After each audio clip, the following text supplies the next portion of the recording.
Programang ito ay rated SPG, striktong patnubay at gabay ng magulang ang kailangan.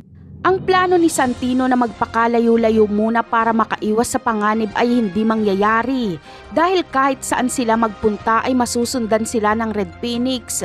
Nalaman nga nila Edwin kung nasaan sila Santino kaya napilitan si Santino na makipagbakbakan sa mga dati niyang kasamahan.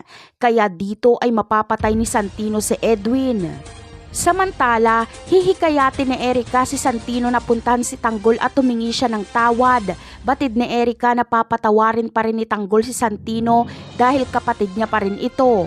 At dahil wala na silang mapuntahan at natatakot na si Santino sa kaligtasan ni Erica, ay susundin niya ito.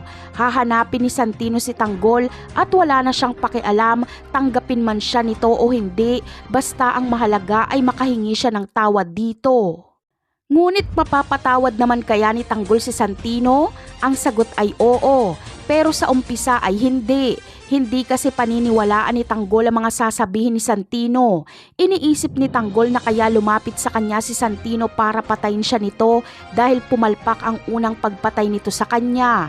Pero si Erica na mismo ang magpapatunay kay Tanggol na nagsisisi na si Santino sa kanyang ginawa at napaikot lang ito ng mga gerero at ni Lucio. Kaya maniniwala na si Tanggol dahil si Erica na anak ni Mayor Roberto mismo ang magsasabi na totoo ang sinasabi ni Santino.